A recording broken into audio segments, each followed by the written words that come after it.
우리들은 성경에 직접적으로 해답이 나타나 있지 않는 질문들, 문제들을 만나게 됩니다. 그 문제들 속에 하나는 다음입니다. 사람들로 하여금 그리스도를 믿도록 하기 위해서 왜 하나님께서 성도님들, 교회를 선택하셨을까요? 라는 질문입니다. 왜 그 일을 천사들에게 맡기지 않으시고 교회에 맡기셨을까요? 사도 바울은 하나님의 지혜와 사랑 때문에 성도인 우리에게 그 일을 맡기셨다라고 그 사실을 알게 되었습니다. 바울은 특별히 하나님께서 그를 사랑하시기 때문에 이방인에게 복음 전파자로 세웠다라는 사실을 알게 되었습니다. 에베소 3장에서 사도 바울은 하나님께서 그에게 맡기신 일에 대해서 에베소 이방인 그리스도인들에게 말하고 있습니다. 먼저 사도 바울은 하나님의 비밀, 복음의 신비를 맡게 되었다라고 말씀을 합니다. 오늘 이 시간에 하나님의 비밀이 무엇이며 그 비밀과 사도 바울의 관계가 무엇인지를 살펴보는 그런 시간을 갖도록 하겠습니다. 자, 먼저 바울은 하나님의 비밀 때문에 투옥되었다라는 사실을 말씀을 하고 있습니다. 에베소 3장 1절의 말씀을 다 같이 한번 읽어보시겠습니다. 시작. 이러함으로 그리스도 예수의 일로 너희 이방을 위하여 갇힌 자 된 나 바울은, 그리스도 예수의 일로 이방을 위하여 갇힌 자 된 나 바울이라고 이렇게 말씀을 하고 있습니다. 바울은 하나님께서 그를 통해서 이방인 성도님들에게 한 일 때문에 기뻐했습니다. 하나님께서 이방인 그리스도인들에게 은혜를 입혀주시고 그들을 구원해 주셨습니다. 하나님께서 그리스도의 희생 죽음을 통해서 이방인 그리스도인들과 유대인 그리스도인들을 하나로 화해시키셨습니다. 하나님께서 또한 이방인 그리스도인들을 유대인 그리스도인들과 동등한 이치에서 화해시키셨습니다. 따라서 바울은 이방인 그리스도인들이 영적인 능력과 명철에서 성장하여 하나님께서 베푸신 이 은혜를 깨닫도록 기도를 했습니다. 그런데 기도하기 전에 사도 바울이 자기 자신을 소개하는데 갇힌 자, 프리저너라고 언급을 했습니다. 그가 이 편지를 쓸 때 그는 사실상 로마 감옥에 있었습니다. 그의 투옥은 직접적으로 이방인 선교 때문이었습니다. 에베소 교회의 그리스도인들은 대부분 이방인들이었는데 그리스도 예수께 순종하여 기쁘게 그 선교 사명을 바울이 감당했기 때문에 바울은 로마 감옥에 갇히게 되었고 그 자신을 그들에게 예수 그리스도 일로 너희 이방인을 위하여 갇힌 자 된 나 바울이라고 소개를 하고 있습니다. 분명히 바울이 투옥된 것은 이방인 선교 때문이었고 또 한 가지는 바로 이 편지를 쓰고 있는 에베소 성도님들을 선교하기 위함 때문이었다는 것을 사도 바울이 말씀을 하고 있습니다. 자, 그런데 사랑하는 성도 여러분, 사도 바울이 감옥에 갇혀 있으면서 과연 무슨 생각을 했을까라고 우리가 한번 질문을 해볼 수 있을 것입니다. 우리는 바울의 마음을 알기 위해서 바울이 로마 감옥에 투옥되기 전에 바울에게 있었던 일들을 살펴보도록 하겠습니다. 바울은 유대에 있는 가난한 그리스도인들을 위해서 이방인 그리스도인들이 구제 헌금을 내도록 도전을 주어왔었습니다. 고린도전서 16장 1절 2절에 보면 성도를 위하는 연보에 대하여는 내가 갈라디아 교회에게 명한 것 같이 너희도 그렇게 하라. 매주일 첫날에 너희 각 사람이 일을 얻은 대로 기록하여 저축하여 두어서 내가 갈 때에 연보를 하지 않게 하라. 고린도후서 8장 9절에서는 내가 명령으로 하는 말이 아니오 오직 다른 이들의 간절함을 가지고 너희의 사랑의 진실함을 증명코자 함이라. 로마서 15장 25절 26절에서 그러나 이제는 내가 성도를 섬기는 일로 예루살렘에 가노니 이는 마게도냐와 아가야 사람들이 예루살렘 성도 중 가난한 자들을 위하여 기쁘게 얼마를 동정하였음이니라 라고 말씀을 하고 있습니다. 바울이 두 가지의 목적을 가지고 예루살렘 성도님들을 위해 구제헌금을 모금했습니다. 첫째는 그는 가난으로 고통 중에 있는 유대 그리스도인들을 돕기를 원했습니다. 바울은 그들을 위해 기도만 하고 있지 않았으며 바울은 직접 물질을 가지고 그들을 도와주기 위해서 구제헌금을 모금을 했습니다. 둘째는 바울이 유대인 그리스도인들과 이방인 그리스도인들이 서로 가지고 있는 편견을 깨기 위해서 사도 바울이 구제헌금을 모금해서 예루살렘에 전달하기를 원했던 것입니다. 서로 간에 오래된 적대 감정이 있었고 의심이 유대인 그리스도인들과 이방인 그리스도인들 사이에 있었습니다. 유대인 그리스도인들이나 이방인 그리스도인들이 그리스도인 형제 자매들로서 서로 스스로를 받아들이기를 싫어했던 것입니다. 어떤 유대인 그리스도인들은 유대인들만 구원하기 위해서 그리스도께서 오셨다라고 생각했습니다. 그들은 이방인이 구원받기 위해서는 할례를 받아야 한다라고 주장을 합니다. 바울은 이방인 그리스도인들이 예루살렘에 있는 유대인 그리스도인들을 위해 구제헌금을 내면서 유대인 그리스도인들에게 영적으로 빚진 것을 알도록 하기를 원했습니다. 또한 유대인 그리스도인들이 이방인 그리스도인들이 낸 구제헌금을 받으면서 이방인들 가운데 역사하신 하나님의 은혜를 알기를 원했습니다. 바울은 이 목적으로 유대인들과 이방인 그리스도인들의 화해를 이 목적으로 모은 거금의 헌금을 예루살렘으로 가져갈 시기가 다가왔을 때 사도 바울은 그것을 전달할 수 있는 몇 사람 이방인 그리스도인들을 선택하고 그들과 함께 예루살렘으로 올라갔습니다. 그래서 그와 그 일행이 예루살렘에 도달하여 구제헌금을 전달하고 이제 사도 바울에 대한 오해를 풀도록 야고보 사도가 결례를 행하면서, 이 결례는 순결의식이죠. 순결의식을 예루살렘 성전에서 행하면서 7일간 성전에 있기를 원했었는데 사도 바울은 이 청을 받아들여서 결례식을 하고 있었습니다. 그런데 유대인들이 사도 바울이 이 성전에 있는 것을 알고서 이 폭동을 일으키게 되는 것입니다. 그 이유는 사도 바울이 이방인을 예루살렘 성전에 데리고 들어갔다는 것이었습니다. 이 말씀이 사도행전 21장 27절 29절에 기록이 되어 있습니다. 그 이레가 거의 참에 아시아로부터 온 유대인들이 성전에서 바울을 보고 모든 무리를 충동하여 그를 붙잡고 애치되 이스라엘 사람들아 도우라, 이 사람은 각처에서 우리 백성과 율법과 이곳을 회방하여 모든 사람을 가르치는 자인데 또 헬라인을 데리고 성전에 들어가서 이 거룩한 곳을 더럽게 하였다 하니 이는 저희가 전에 에베소 사람 드로피모가 바울과 함께 성내에 있음을 보고 바울이 저를 성전에 데리고 들어간 줄로 생각함일러라. 그런 이러한 소요 속에서도 사도 바울은 로마 군인들의 도움을 받아서 구원을 받습니다.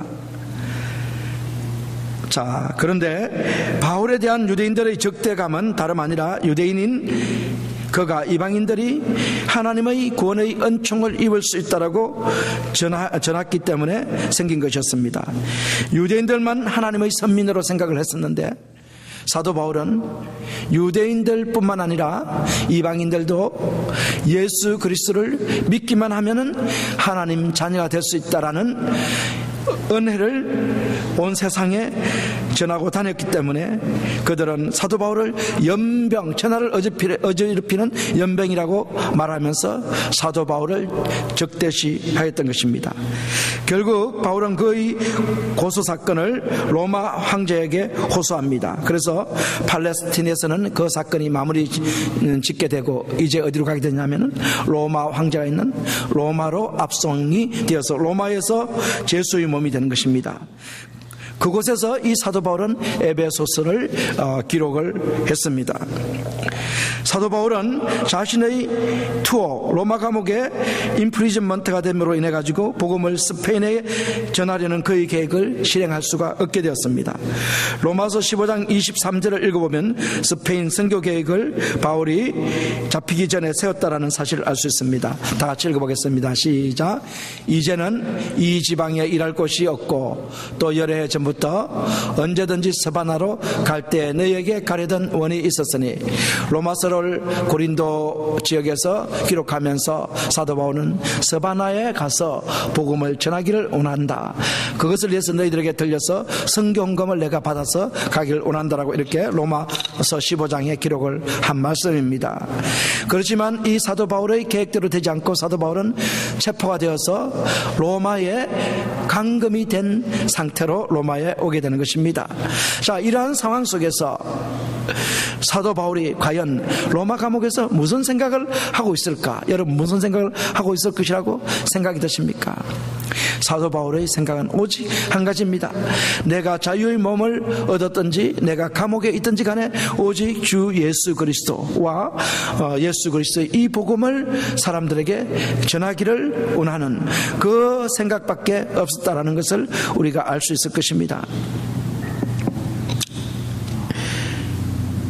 사도 바울은 그 감옥에 갇혀서 이방인들 뿐만 아니라 자신의 동족 유대인들에게 복음을 전하기를 간절히 원했던 것입니다. 어떻게 하면 동족인 유대인들, 이방인들에게 복음을 전할 수 있을까? 그 고민이 바로 로마 감옥에서의 사도 바울의 고민이었다는 것입니다. 사랑하는 성도 여러분, 유대인들의 불의, 인저스티스로 인해 가지고 로마 감옥에 구금되었는데, 이 사도 바울이 그 구금된 상태에서 스페인으로 가려던 계획이 단절되었지만 그럼에도 불구하고 감옥에서는 끊임없이 타오르는 복음에 대한 그 열정은 우리들에게 강한 메시지를 전달합니다. 바울은 우리들에게 아주 탁월한 본을 보여주고 있습니다. 엑셀런트한 모델이죠. 엑셀런트한 이그젬플을 우리들에게 보여주는 것입니다. 엑셀런트한 패러다임을 우리에게 보여주고 있는 것입니다. 비록 어려운 환경에 있지만 끝까지 포기를 하지 않고 복음을 전하고 있는 탁월한 본, 그 본을 사도 바울이 우리에게 보여주고 있습니다. 바울은 그의 구속, 임프리즌먼트를 구속적으로, 리뎀티벌리 구속적으로 사용하고 있습니다. 감옥에서의 투옥을 오히려 다른 사람의 구속, 리뎀션을 위한 일로 바꾸었습니다. 따라서 우리는 바울에게서 큰 도전을 받지 않을 수 없을 것입니다. 저 여러분은 지금 주어진 환경이 어떠하든지 간에 바울처럼 감사하면서 복음을 전할 수 있어야 하는 것입니다. 사랑하는 성도 여러분, 여러분의 환경이 어떠한 상황에 처해 있든지 간에, 교회의 환경이 어떠한 상황에 처해 있든 간에 늘 감사하면서 우리에게 주어진 사명, 예수 그리스도의 복음을 증가하는 일을 감당해야 된다는 것을 우리가 이 시간 사도 바울의 모습을 통해서 도전을 받고 있는 것입니다. 사도 바울은 감옥에서 풀려나기 위해서 합법적인 방법으로 거의 구명운동을 벌였지만 복음을 전파하는 일을 중단하지 않았다는 사실을 우리는 기억해야 합니다. 구금된 동안 그는 그리스도 안에 있는 하나님의 구원에 대해서 말할 기회를 가졌습니다. 빌립보서 1장을 읽어보시면 가이사의 시위대 사람들에게 복음을 전하여 복음의 진보가 있었다라고 말씀한 것입니다. 자신이 로마 감옥에 갇혀 있지만은 복음의 진보를 이루고 있다라고 가이사 시위대 군인들에게 복음을 계속 전하게 되어서 로마 황실에까지 복음이 들어가게 되었다라고 말씀을 하고 있습니다. 바울은 또한 옥중서신이라는 성경을 써서 우리에게 남긴 기간이 바로 로마 감옥의 생활 때였습니다. 그 옥중서신은 에베소서, 골로새서, 빌레몬서, 빌립보서입니다. 그뿐만 아닙니다. 바울은 비록 구금되어 있지만 하나님의 소명을 잃지 않았으며 특히 교회와 성도님들을 위해서 기도하며 그들을 늘 격려했습니다. 감옥에 갇힌 사도 바울이 오히려 자유로운 몸으로 신앙생활하는 성도들을 격려했다는 사실에 우리는 큰 도전을 받을 수가 있습니다. 우리가 환경이 어려우시면 신앙이 소멸되어 가는 것처럼 느껴지실지 모르겠지만 그러나 사도 바울의 경우는 전혀 반대였습니다. 감옥에 들어갈수록 또 맹수와 싸우는 것과 같은 원형 투기장에 들어가 같은 그런 그 아주 최악의 상황을 맞았지만 사도 바울은 그 속에서 늘 성도들과 교회들을 위해서 기도하고 있었다라고 고백을 하고 있는 것입니다. 구금되어 있었지만 바울은 하나님께서 불을 붙이시고 이끄시는 사명, 사역과 메시지에 늘 마음 가득했고 그의 마음은 늘 그것들을 향해 있었습니다. 따라서 우리도 우리의 환경에 상관없이 주님을 섬기고 복음을 전할 기회를 찾아야 할 것입니다. 우리가 억울하게 공정하지 못하게 비방을 받고 판단을 받는다 하더라도 우리 안에 깊이 박혀있는 보복하려는 자연적 본성을 따르지 말고 우리는 오직 어떻게 하면 복음의 진보를 이룰 수 있을까, 어떻게 하면 주님을 기쁘시게 하는 일을 할까 생각하면서 행동해야 할 것입니다. 우리가 부당한 대접을 받는다 하더라도, 우리가 어떤 부당한 핍박을 받는다 하더라도 우리는 하나님께 기도하고 하나님을 찬양하며 복음을 전해야 할 것입니다. 이러한 태도는 우리가 하나님과 끊임없이 친밀한 교제를 하는 가운데서 가능한 일입니다. 다시 말씀드려서 우리의 능력에 의해서 이러한 일을 할 수 있는 것이 아니라 성령의 인도하심을 받고 성령의 능력을 입고 행동할 때 우리가 그렇게 할 수 있는 것입니다. 여러분, 세계적인 방공주의의 기수인 범브레더 목사님의 일화를 기억하실지 모르겠습니다. 그 목사님이 우리나라를 방문했을 때 세종 호텔에서 기자회견을 갖게 되었습니다. 북한에서 핍박을 받은 적이 있는 목사님입니다. 참석한 기자가 북한 압정 아래 있는 성도의 실정에 대해서 질문을 했습니다. 범브레더 목사님은 실화를 하나 소개했습니다. 20명의 성도가 평양에서 주일 예배를 드리기 위해서 아프다는 핑계를 대고 공장에 나오지 않았습니다. 어느 날 그들이 모여서 기도하는 것을 보고 체포하여서 끌고 갔습니다. 그들은 온갖 악질적인 방법으로 고문을 하다가 그 중의 한 사람을 쇠가 펄펄 끓는 용광로에 던져버렸습니다. 그리고 다른 사람들은 모두 총살형을 시켜버렸습니다. 또 5명에서 6명이 모여 성경 공부를 하던 어린이들이 발각되어서 그 어린이들이 모두 시뻘겋게 단 쇠 젓가락으로 귀를 찔려서 모두 기머거리가 된 사건이 있었습니다. 그러한 역경과 핍박 속에서 오늘도 북한의 성도님들은 지하에 숨어서 하나님께 제단을 쌓고 있습니다. 핍박에도 굴하지 않는 이 마음과 행동을 바울의 본을 따른 것이며, 이 마음과 행동은 바울의 본을 따른 것이며 예수님의 말씀에 순종하는 것입니다. 마태복음 10장 28절 말씀입니다. 몸은 죽여도 영혼은 능히 죽이지 못하는 자들을 두려워하지 말고 오직 몸과 영혼을 능히 지옥에 멸하시는 자를 두려워하라. 바울은 복음 때문에 갇힌 자 되었으나 끝까지 복음을 전파했습니다. 우리들도 어떤 환경, 어떤 상황 속에 있다 하더라도 환경과 상황에 굴복하지 말고 복음을 전해야 할 것입니다. 믿으시면 아멘 하시기 바랍니다. 이제 사도 바울은 복음 때문에 갇힌 자 되었다, 하나님의 비밀 때문에 갇힌 자 되었다라는 말씀을 주님께서 우리에게 전해주셨습니다. 이제 두 번째로 사도 바울은 비밀의 은혜를 입었습니다. 비밀의 은혜를 받았다라는 말씀입니다. 사랑하는 성도 여러분, 5절까지 2절에서 5절까지 다 같이 한번 읽어보시겠습니다. 시작. 너희를 위하여 내게 주신 하나님의 은혜의 경륜을 너희가 들었을 터이라. 곧 계시로 내게 비밀을 알게 하신 것은 내가 이미 대강 기록함과 같으니 이것을 읽으면 그리스도의 비밀을 내게 깨달은 것을 너희가 알 수 있으리라. 이제 그의 거룩한 사도들과 선지자들에게 성령으로 나타내신 것 같이 다른 세대에서는 사람의 아들들에게 알게 하지 아니하셨으니. 바울이 에베소에서 사역했던 때로부터 시간이 흘러갔으므로 에베소 그리스도인들이 그리스도를 알게 되었으나 이방인 전도자로 부름받은 사도 바울을 기억하지 못할 수가 있습니다.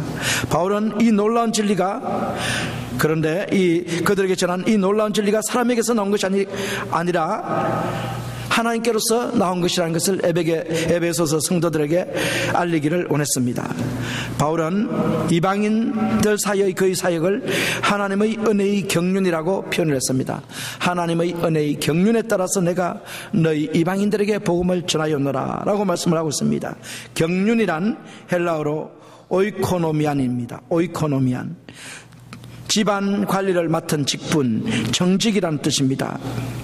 하나님의 집 관리를 맡은 직분자, 정직으로서 사도 바울은 에베소 성도들과 이방인들에게 복음을 전파했습니다. 경륜이란 하나님의 계획이나 경륜을 말하기도 합니다. 은혜로 하나님께서 무가치한 그러신 바울을 섬김의 종으로 선택하셨습니다. 바울의 선택 뒤에는 하나님의 은혜와 그를 위한 목적이 분명하게 있었습니다. 2절 말씀 속에 있는 하나님의 은혜의 경륜이라는 말씀은 이방인 사도가 된 것은 바울의 전략이 아니라 하나님의 전략이라는 내용이 함축적으로 포함되어 있었습니다. 즉 구원의 복음을 일반적으로 이방인들에게 전하는 것인데 특별하게는 에베소 사람들에게 전하는 것에 대하여 함축적으로 말하기 위해서 하나님의 은혜의 경륜을 너희가 알 터인데라고 사도 바울이 말하고 있는 것입니다. 바울은 이 서신을 읽고 있는 독자들에게 이미 하나님께서 그에게 나타내신 비밀에 대해서 이미 기록하였다라고 말하고 있습니다. 4절에서 그리스도의 비밀에 관해서 내가 기록한 것과 같이라고 말씀을 하고 있습니다. 바울은 구속된 유대인들이나 이방인들 그들 사이에 있는 적대감을 깨면서 새 사람이 되게 하시는 하나님의 목적에 대해서 말씀하고 있는 것입니다. 4절에 이것을 읽으면 해서 바울은 그의 독자들이 하나님께서 그들을 구원하신 목적을 더욱 분명하게 이야기를 원했습니다. 하나님께서 모든 신자들을 그리스도의 몸, 즉 교회 안에서 하나로 묶으시는 것이 하나님의 비밀이었고 그것이 바로 복음이었고 그것이 바로 예수 그리스도를 나타내시는 말씀입니다. 그래서 비밀은 예수님을 말씀하시는 것이고 하나님의 비밀은 바로 복음을 말씀하시는 것이고 하나님의 비밀은 이방인들을 예수님을 믿음으로 말미암아 하나님의 자녀로 한 교회의 일원들로 만드시는 것이 바로 하나님의 비밀이었다라고 사도 바울이 말씀을 하고 있습니다. 이 비밀을 사도 바울에게 알게 해주신 분이 바로 하나님이시며 또 이 비밀을 알게 되었고 이 비밀을 전파하는 자로 세워주신 분이 바로 하나님이시라는 것을 사도 바울이 고백을 하고 있는 것입니다. 그런데 이 비밀, 유대인들이나 이방인들이 동등한 기초 위에 서게 되는 새로운 조직인 교회의 비밀에 대한 계시는 구약의 선지자들에게는 구체적으로 주어지지 않았습니다. 오순절에 성도님들에게 강림하신 성령께서 이 놀라운 사실을 알려주신 것입니다. 그래서 5절에서 사도 바울이 이제 그의 거룩한 사도들과 선지자들에게 성령으로 나타내신 것 같이 다른 세대에서는 사람의 아들들에게 알게 하여 주지 아니하셨으니라고 말씀하신 것입니다.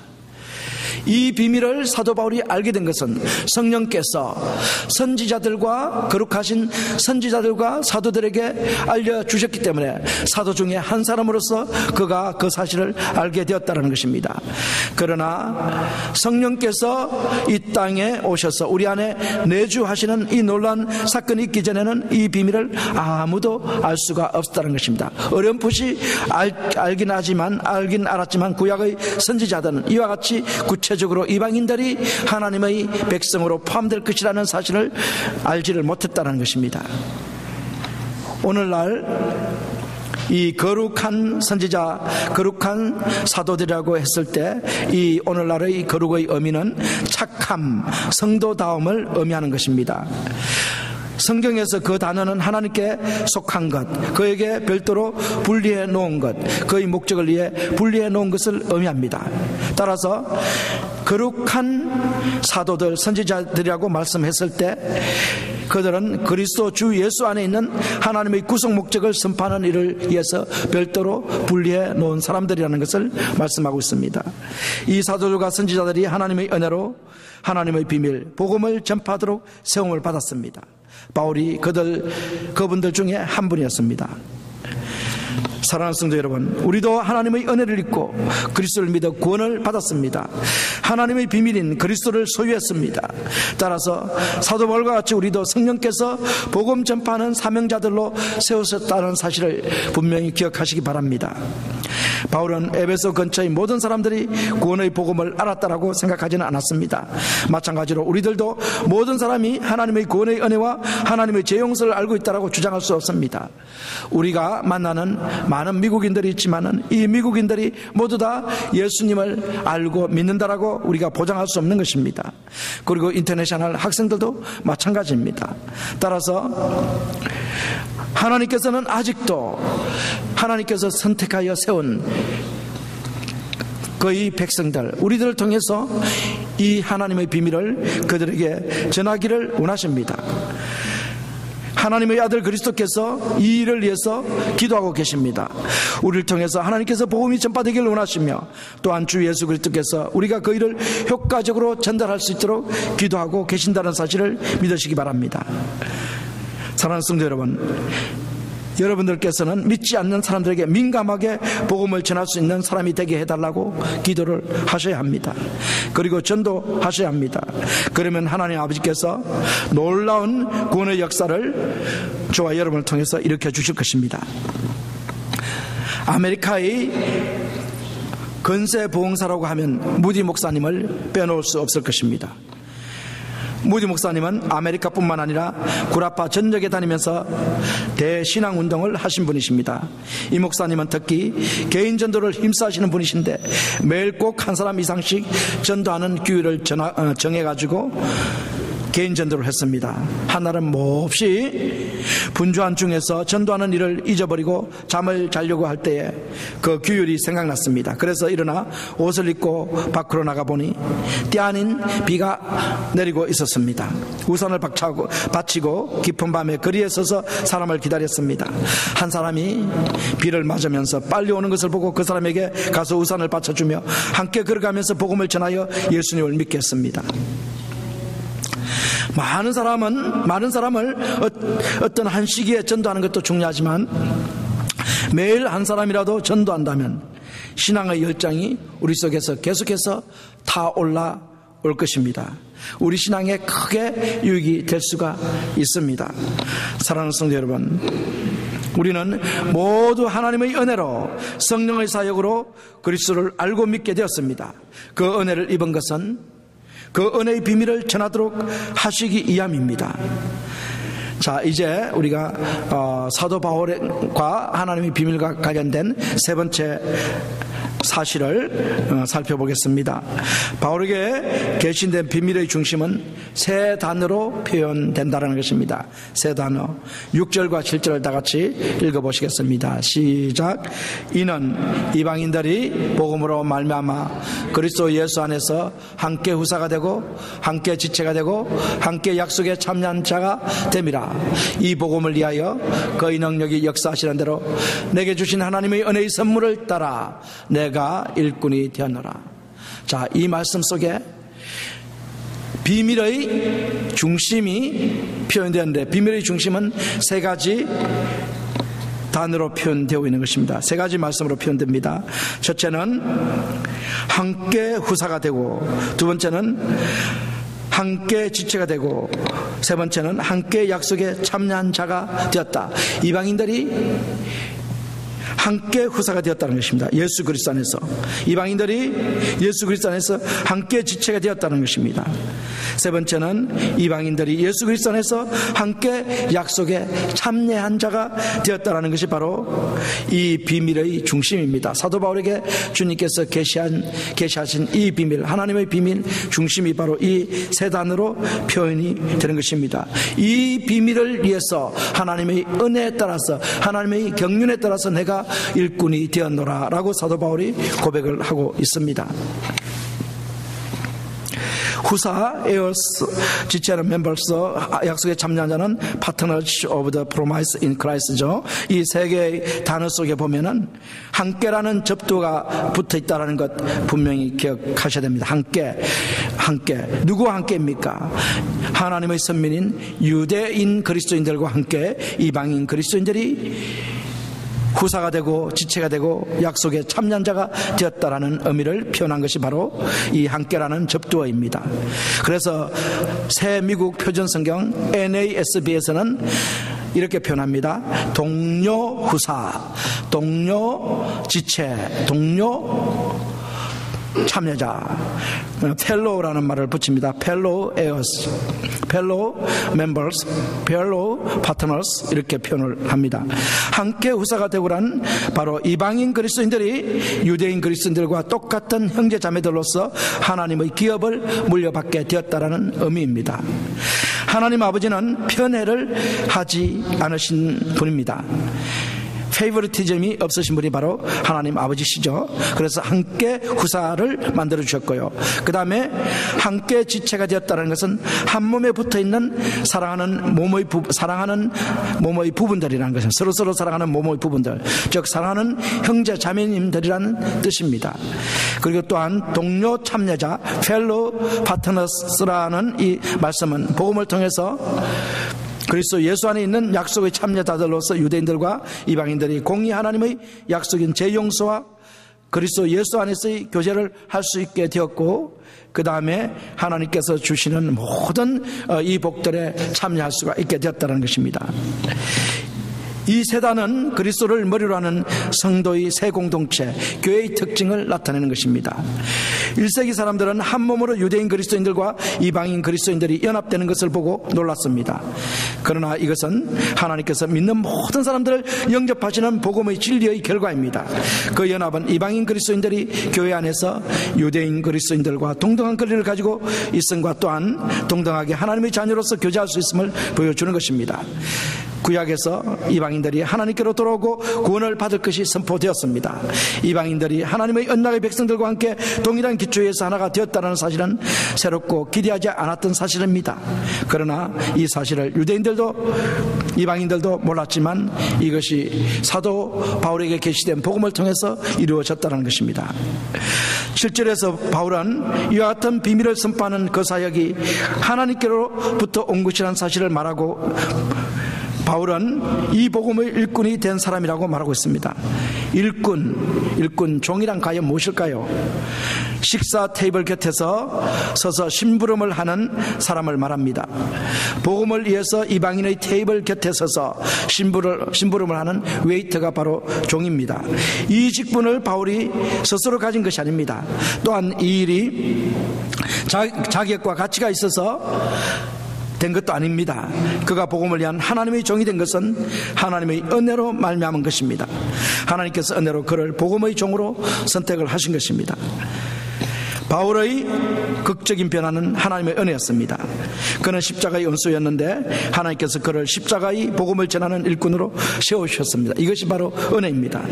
하나님과 원수지만 그를 변화시켜 하나님의 일꾼으로 만드시는 것이 은혜입니다. 바울은 그를 변화시킨 하나님의 은혜와 능력을 통해 많은 이방인들이 그와 같이 변화되도록 하고 있다는 사실을 알았습니다. 오늘날도 저와 여러분에게 하나님께서 은혜와 능력을 입혀주셔서 이 은혜와 능력을 입고서 많은 사람들에게 복음을 전하여 그들을 하나님의 자녀로 변화시키는 이 일을 감당하기를 주님께서 원하고 계시는 것입니다. 유대인 성도들은 교회에서 그들이 이방인 그리스도인들과 서로 같다라는 사실을 용납하기 힘들었습니다. 바울이 우리 교회에 편지를 쓰고 있다면 유대인들과 이방인 대신에 어떤 용어를 우리 교회는 사용할 수 있겠습니까? 서로 다르다라는 생각을 가지고 있는 우리들에게 과연 어떤 용어로서 사도 바울이 편지를 쓸 수 있겠습니까? 우리는 교회 안에서 동등한 신분이며 동등한 권위를 가지며 동등한 책임을 갖는 형제 자매님들입니다. 바울이 6절에서 언급한 세 단어를 우리의 교회의 차별을 없애기 위해서 어떻게 적용해 볼 수 있는지 한번 생각해 보시기 바랍니다. 우리 모두 함께 된 후사이며 함께 된 지체이며 함께 약속에 참여한 분들입니다. 미국 로스안젤레스에서 올림픽이 있었을 때의 일입니다. 중국 선수가 인터뷰를 했는데 그 내용이 우리를 감명 깊게 만들었습니다. 여자 선수로 다이빙에서 금메달을 딴 여자 선수의 인터뷰였습니다. 그 중국 여자 다이빙 선수에게 기자가 질문을 했습니다. 당신은 서양 사람들과 비교해서 체격도 왜소하고 그럼에도 불구하고 그들을 다 제치고 어떻게 금메달을 딸 수 있었습니까? 도대체 그 성공의 비결이 무엇입니까? 그때 이 중국 여자 선수는 매우 흥미로운 대답을 했습니다. 어머니 때문입니다. 어머니 때문에. 기자가 어머니 때문이라고요? 라고 되묻자 그녀는 자기 어머니에 대한 이야기를 말하기 시작했습니다. 내가 어렸을 적에 나는 100m 경주를 좋아했습니다. 그래서 경주에 나가 달리기를 할 때마다 제가 넘어지곤 했습니다. 그래서 입상권에 들지 못하고 늘 되돌아와야 했죠. 그때마다 어머니는 늘 저에게 이렇게 말씀을 했습니다. 사랑하는 딸아, 나에게는 내가 1등을 하는 것은 문제가 아니야. 내가 넘어져 일어날 때 내 모습이 더 아름답단다. 내가 일어나는 모습이 1등보다 내게는 더 뿌듯하단다 라고 말을 했다는 것입니다. 그리고 내가 다이빙을 시작했을 때 어머니는 걱정스러운 모습으로 와서 지켜보았습니다. 때로는 실수하기도 하고 때로는 잘못하기도 하고 그때마다 어머니는 똑같은 말씀을 하셨습니다. 1등은 문제가 아니야. 나는 내게 운동하는 그 모습 그 자체가 나에게 기쁨이란다. 너를 보는 것이 내게 기쁨이야. 너를 보는 것이 어머니의 행복이란다. 나는 다이빙의 스탠드에 설 때마다 어머니를 떠올립니다. 그러면 저절로 웃음이 나오고 긴장이 풀어지기 때문에 침착한 모습으로 언제나 경기에 임할 수가 있었습니다. 제가 금메달을 딸 수 있었던 비결은 바로 어머니 때문입니다 라고 말씀을 했습니다. 사랑하는 성도 여러분, 하나님은 우리의 존재만으로도 기뻐하시는 우리의 아버지라는 사실을 믿으시기 바랍니다. 우리가 그리스도를 믿고 있는 그 자체만으로도 우리를 통해서 기쁨을 얻으시는 분이 하나님이십니다. 그래서 하나님께서는 우리에게 하늘나라의 후사가 되게 하셨고 우리가 하늘나라의 모형인 교회의 지체가 되게 하셨고 하나님의 약속에 참여하는 자가 되게 해주셨습니다. 사랑하는 성도 여러분, 이 복음의 비밀을 알고 그때부터 주시는 이 복을 받기 위해서는 반드시 예수님을 구주로 믿으셔야 합니다. 아직도 예수님을 구주로 믿지 않으신 분들은 모두 예수님을 구주로 믿어 하나님께서 복음을 통해서 주시는 복을 마음껏 누리시기를 주님의 이름으로 축원합니다. 예, 기도하겠습니다.